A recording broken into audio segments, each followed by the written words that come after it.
amalan yang dengan amalan itu engkau akan diberi pahala sama seperti orang yang kaya, yang mampu dia melaksanakan haji, bisa berumrah, bisa dia berkurban setiap tahunnya, bisa dia menunaikan zakatnya. Mau ya Rasul, jawab sahabat fakir. Faqala, Nabi bersabda, takul, ucapkanlah, katanya, ucapkan olehmu setelah selesai melaksanakan sholat itu, engkau baca zikir, tasbih subhanallah, tahmid alhamdulillah, takbir Allahu akbar, salasan wa salasina. Masing-masing engkau bacalah 33 kali. Rupanya membaca zikir tasbih subhanallah, alhamdulillah, Allahu akbar 33 kali setelah sholat itu juga diberi pahala seperti melaksanakan haji dan umrah. Duduk kita setelah selesai melaksanakan sholat berjamaah ini mendengarkan kajian subuh ini. Apa kata Nabi? Siapa saja yang dia keluar dari rumahnya menuju ke majelis ilmu untuk menuntut ilmu, duduknya kalian di majelis ilmu itu, kata Nabi, juga diberi pahala seperti melaksanakan haji dan umrah. Sampai nanti dengan masuknya waktu sholat Isra syuruk jam 6:19. Kata Nabi, siapa saja yang melaksanakan sholat sunat Isra, tapi syaratnya yasbutu fihi, tidak boleh ada aktivitas keduniaan terlebih dahulu. Jadi selesai sholat subuh berdiam diri, yasbutu fihi, berdiam diri, tak boleh ada aktivitas keduniaan. Kalau ada pengajian, ikuti pengajian. Tak ada pengajian, baca Al-Quran. Udah pedih mata ini baca Al-Quran, Ustaz, bawa berzikir sampai dengan masuknya waktu sholat sunat Isra. Jadi kalau selesai kita tadi jam 5:40 sampai jam 6:19 itu tak boleh ada aktivitas keduniaan. Laksanakanlah sholat sunat Isra-nya, lalu pahalanya diberikan bagaikan dia mendapatkan dunia dan segala isinya. Bapak Ibu yang dirahmati oleh Allah Subhanahu wa taala, dalam kajian dirosah Islamiyah disebutkan bahwa aspek dasar dari ajaran agama Islam itu ada 3. Satu, hal-hal yang berkaitan dengan masalah akidah. Istilah akidah itu disebut juga dengan keyakinan, keimanan, ketauhidan. 4 istilahnya: akidah, keyakinan, keimanan, ataupun ketauhidan. Lalu yang kedua, aspek dasar dari ajaran agama Islam itu adalah hal-hal yang berkaitan dengan masalah syariah. Bagaimana cara kita melaksanakan ibadah. Jadi setiap ibadah yang kita laksanakan ini ada syariahnya, ada kaifiatnya, ada tata caranya, ada ketentuannya. Kalau kita baca dalam Sirah Nabawiyah, persoalan akidah itu pada periode Makkiyah 13 tahun. Lalu Nabi mengajarkan ibadah syariah itu periode Madaniyah 10 tahun. Lalu yang ketiga, aspek dasar dari ajaran agama Islam itu adalah hal-hal yang berkaitan dengan masalah akhlak muamalah. Di akhir hayatnya Nabi mengatakan, saya tanamkan kepada kalian akidah selama 13 tahun. Saya ajarkan kepada kalian bagaimana cara beribadah 10 tahun. Kan 23 tahun itu. Mulai usia Nabi 40 sampai dengan 63 tahun. Di usia 40 Nabi terima wahyu.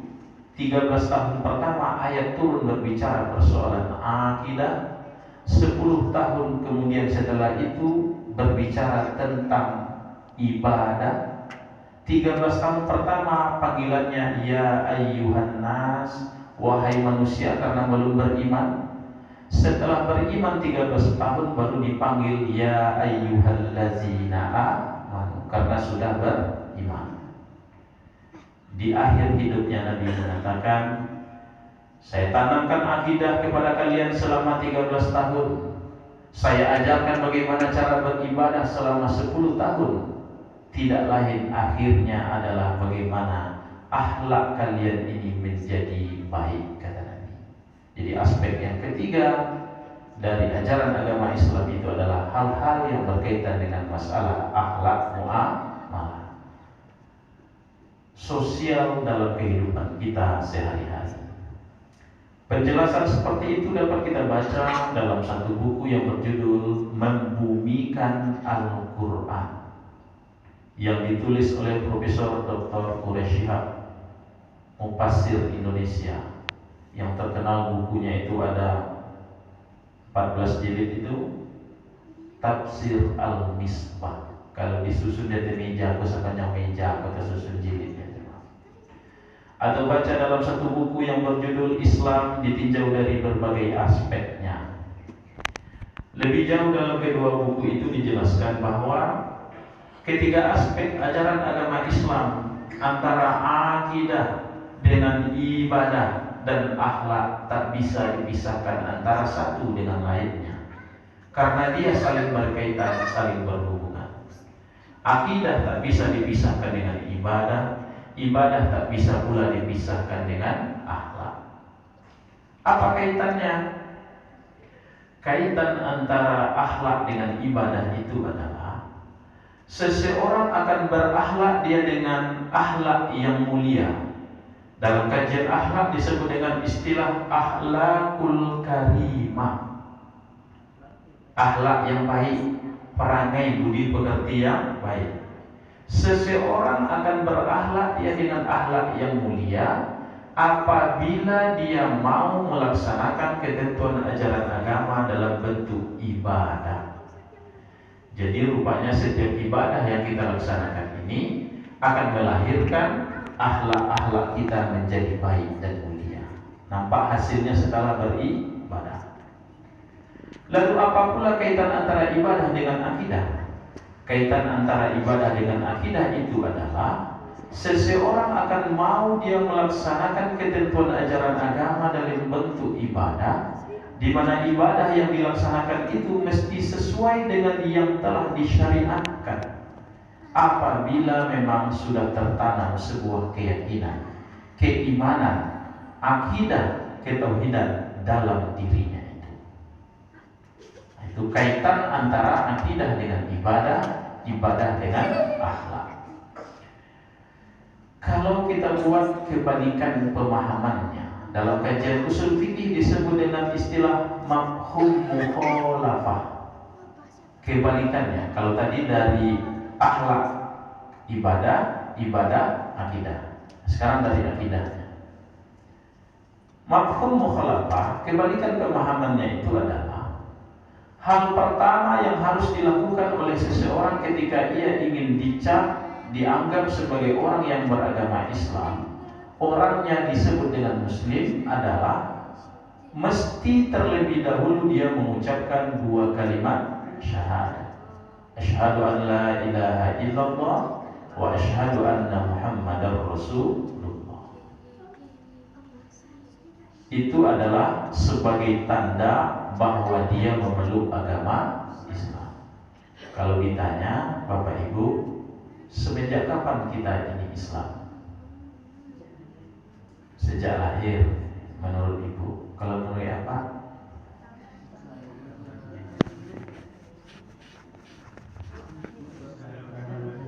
Semenjak baca dua kalimat syahadat. Bila baca dua kalimat syahadat? Pas kita. Jadi ada yang menjawab semenjak dilahirkan, Ustaz, karena waktu itu diazankan. Ada kalimatnya di situ, asyhadu an la ilaha illallah wa asyhadu anna Muhammadar Rasulullah. Kalau Pak menjawab semenjak dihitan, karena ketika dihitan itu digiring untuk membaca, ikutkan asyhadu an la ilaha, kan ikutkan deh Pak. Ada yang mengatakan semenjak wisuda di MDA, Ustaz. Ada yang mengatakan semenjak menikah, Ustaz, usia 20 tahun, 25 tahun. Karena ketika menikah itu kepala KUA penghulu kami biasanya terus mengiring, mulai auzubillah, bismillah, baca sholawat, ikutkan bacaan asyhadu an la. Ketika itulah kita Islam? Enggak, Bapak Ibu. Jawabannya dalam Al-Quran, dalam surah Al-Mu'minun, dijelaskan oleh Nabi dalam hadis qudsi. Kita sudah Islam semenjak 120 hari dalam kandungan. Semenjak dalam kandungan. Usia berapa kandungan itu? 120 hari dalam kandungan. 120 hari itu berapa bulan? 4 bulan. Baca dalam surah Al-Mu'minun mulai ayat yang ke-11 tentang proses kejadian kita manusia ini. Lalu dijelaskan oleh Nabi dalam hadisnya, arba'ina yauman. Di 40 hari pertama itu, kata Nabi dalam hadisnya, arba'ina yauman. Di 40 hari pertama itu dia berbentuk segumpal darah, nutfah. Arba'ina yauman nutfah. 40 hari pertama dia berbentuk nutfah. Apa nutfah itu, Ustaz? Mudahnya memahami nutfah itu segumpal darah. Setelah terjadi hubungan, mohon maaf, suami istri, lalu kata istri kepada suaminya, "Bang, udah Mas, saya udah enggak datang bulan ini." Maka dicek, respect namanya. Ternyata berapa garis? 2 garis. Berarti kemungkinan ini adalah hamil. Diperiksa ke dokter. Lalu dokter nyatakan benar, ibu sekarang dalam keadaan hamil. Itu nutfah. Lalu arba'ina yauman mudghah, 40 hari berikutnya, berarti sudah 80 hari. Dia berbentuk mudghah dalam surah Al-Mu'minun. Mudghah itu darah yang awalnya tadi menyatu dia dengan daging. Jadi mudghah itu menyatunya darah dan daging. Lalu setelah itu arba'ina yauman alaqah, 40 hari berikutnya. Berarti 40 tambah 40, 80. Arba'ina, 40 hari berikutnya. Arba'ina yauman, 40 hari berikutnya dia berbentuk alaqah. Alaqah itu darah dan daging yang sudah menyatu tadi dilengkapi oleh Allah dengan tulang belulang sempurna. Kalau ditengok di USG, ibu yang dalam keadaan hamil juga merasakan, "Bang, udah terasa bergerak-gerak dia." Nah, kenapa dia bergerak-gerak? Karena pada saat 120 hari itu sempurna. Arba'ina yauman nutfah, arba'ina yauman mudghah, arba'ina yauman alaq. Sempurna 120 hari, lalu ditiupkan roh ke dalam kandungan seorang wanita. Kenapa dia bergerak? Karena sudah ditiupkan roh ke dalam kandungan. Pada saat 120 hari dalam kandungan itulah, di ayat lain, qalu bala syahidna, kita mengucapkan 2 kalimat syahadat. Saat roh ditiupkan ke dalam kandungan seorang wanita itulah kita bernyawa dalam kandungan. Saat itu pula kita mengucapkan 2 kalimat syahadat, asyhadu an la ilaha illallah wa asyhadu anna muhammadar rasulullah. Sampai akhirnya sempurnalah kehamilan itu 9 bulan 10 hari. Terlahirlah kita dalam keturunan yang beragama Islam. Setelah kita terlahir dari keturunan yang beragama Islam, kita sudah muslim. Apakah semenjak itu kita disyahadatkan lagi masuk Islam? Tidak, Pak. Jadi kalau tadi syahadatnya ketika azan, itu adalah syariat, laki-laki diazankan, perempuan diiqamahkan. Kalau dibacakan digiring baca syahadat ketika khitan, itu hanya dalam bahagian pendidikan membina, bukan masuk Islam ya.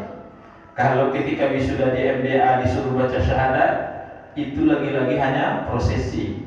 Ketika melaksanakan pernikahan digiring oleh penghulu KUA untuk membaca syahadat, itu juga hanya bahagian dari prosesi, bukan syahadat masuk Islam. Jadi secara akidah kita ini sudah Islam semenjak 120 hari dalam kandungan. Dalam kajian akidah dalam paham Ahlus Sunnah wal Jamaah, seorang wanita, seorang ibu, Islamkah dia atau non-Islamkah dia? Sama pemahamannya Pak. Sampai 120 hari dalam kandungan, tetap ketika ditiupkan roh ke dalam kandungan itu, calon bayi yang berada dalam kandungan itu tetap mengucapkan 2 kalimat syahadat. Persoalannya hanya beda. Kalau ibu wanita itu beragama Islam, anaknya terlahir dari keturunan yang beragama Islam. Kalau ternyata wanita ibu itu adalah tidak beragama Islam, konsepnya anak tidak terlahir dari keturunan yang beragama Islam. Maka kalau anaknya sudah lahir, pengen dia masuk Islam, mesti kembali mengucapkan passwordnya. Apa passwordnya? Syahadat. Itu jadinya. Dalam kajian hukum Islam pun ada 2 status hukumnya. Kalau ada kita mengenal istilah keguguran, ya Bu? Kalau sudah sampai 120 hari. Kalau belum sampai 120 hari tak ada masalah itu Pak. Tidak ada diselenggarakan. Ya. Tapi kalau sudah sampai 120 hari karena dia sudah ditiupkan roh ke dalam kandungannya, ternyata dia sudah bernyawa, lalu kemudian diambil oleh Allah, meninggal dia di dalam kandungan ibunya. 2 jawabannya. Kan mati dalam perut namanya. 2 jawabannya. 1, kan dikeluarkan dengan cara dipaksa, apa namanya, vakum atau dioperasi. Yang pertama, dia tetap diselenggarakan sebagaimana jenazah biasanya. Dia dimandikan, dia dikafani, lalu dia disolatkan, kemudian lalu dikuburkan. 4. Yang kedua, tidak diselenggarakan. Walaupun dia sudah ditiupkan roh, cuma belum lahir ke dunia. Tapi dari 2 pendapat itu, mayoritas ulama menyebutkan diselenggarakan. Ya, dia dikafani, dia dimandikan, lalu disolatkan, lalu kemudian setelah itu dikuburkan. Kita ini pilih mana Ustaz? Tergantung kepada keyakinan kita. Ya, tergantung kepada keyakinan kita untuk mengamalkannya. Kalau yakin kita dengan iya Ustaz, ini sudah sempurna dalam keyakinan saya karena sudah ditiupkan roh itu, dia sudah bernyawa, mandikan, kafani, sholatkan, dan dikuburkan. Jadi kita ini secara akidah sudah disebut kita Islam, orangnya disebut dengan Muslim semenjak 120 hari dalam kandungan. Lahir kita, anak-anak sampai dia ukurannya dewasa, balik berakal. Ketika dia sudah sampai pada usia balik berakal, dewasa, dalam hukum Islam disebut dengan istilah mukallaf. Wajib pula dia melaksanakan ketentuan ajaran agama pada aspek yang kedua. Apa aspek kedua tadi? Syariah ibadah. Wajib pula sudah dia melaksanakan ketentuan ajaran agama dalam bentuk ibadah. Di mana ibadah yang harus dilaksanakan itu sudah ada syariatnya, sudah ada ketentuannya, sudah ada kaifiat pelaksanaannya. Pertanyaannya, semenjak kapan pula Ustaz wajib melaksanakan ibadah itu? Jawabannya dalam kajian hukum Islam, semenjak dia balik berakal, dicap dia dewasa, yang lebih tepatnya istilahnya dalam hukum Islam disebut dengan istilah mukallaf, hukum taklifi. Apa itu hukum taklifi? Orang yang sudah dibebankan kepadanya hukum. Kalau dia melanggar, kena hukum. Kalau dia tidak melaksanakan, sudah dibebankan kepadanya hukum. Kalau di Indonesia ukurannya apa yang menjadi ukuran seseorang dianggap dewasa? Umur. Di umur berapa? 18 baru dia dianggap dewasa. Kalau ada anak-anak belum dia 18 tahun lalu dia melakukan kesalahan, dia tidak terkena oleh hukum karena belum dewasa. Yang dilakukan pembinaan, ya. Dalam hukum Islam lebih jelas lagi Bapak Ibu.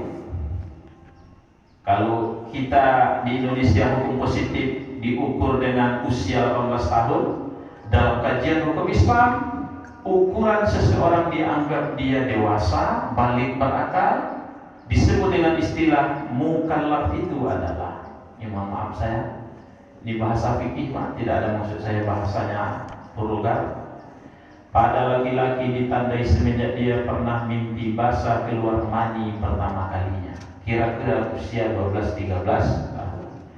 Mohon maaf, pada perempuan wanita ditandai semenjak dia haid menstruasi pertama kalinya, kira-kira juga di usia 12-13 tahun.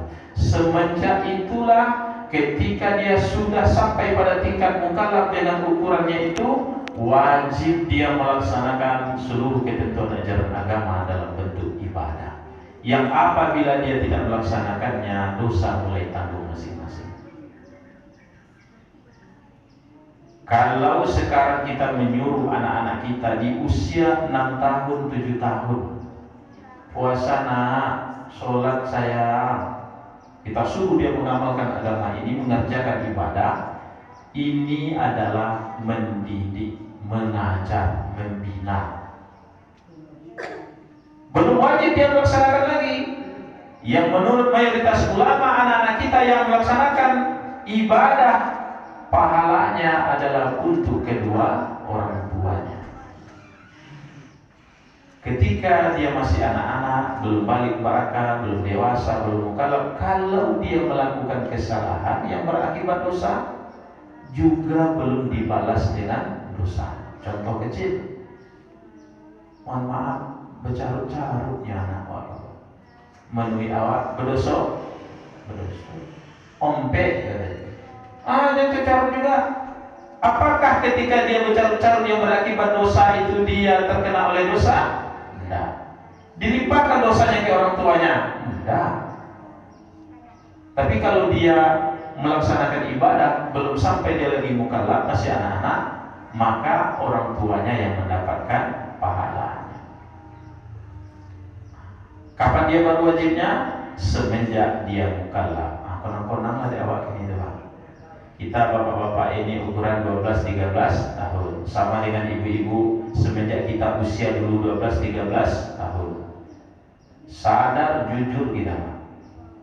Kalau ingin konang-konang semenjak usia kita 12-13 tahun dulu sudah wajib kita melaksanakan ketentuan ajaran agama dalam bentuk ibadah ini, jujur kita tak terhitung berapa banyak sholat pernah kita tinggalkan, tak terhitung mungkin, mohon maaf, berapa banyak ibadah puasa pernah kita tinggalkan. Ya kalau ditanya Jabilo alhamdulillah leitoan beribadah model kok gini kok. Ya macam-macam jawabannya Pak. Iya Ustaz, mohon maaf ayanda, ya pensiun potong. Berarti 58-60. Semenjak kapan Bapak Ibu? Saya tanya jemaah haji. Alhamdulillah Ustaz, semenjak kami pulang haji kok. Mabrur itu. Cuman kapan Bapak Ibu berangkat haji? 2021 Ustaz. Waktu itu usia berapa? Lo 63. Waktu belakangan ya baru. Semenjak kapan? Alhamdulillah Ustaz, semenjak kami menikah. Oke lah agak lama, 25 tahun menikah. usia 12-13 tahun sampai ke 25 tak terhitung. Ada pula kajiannya itu hukum ibadah-ibadah yang pernah ditinggalkan. Puasa pernah ditinggalkan, sholat pernah ditinggalkan, ada kajiannya sendiri. Nah, oleh karena itu Bapak Ibu, ketika seseorang sudah sampai pada tingkat mukallaf, wajib dia melaksanakan ketentuan ajaran agama dalam bentuk ibadah, supaya dia bisa mau melaksanakan ketentuan ajaran agama dalam bentuk ibadah. Syarat pertama, aspek yang pertama adalah tertanam sebuah keyakinan, keimanan, ketauhidan dalam dirinya. Keyakinan itu. Silakan.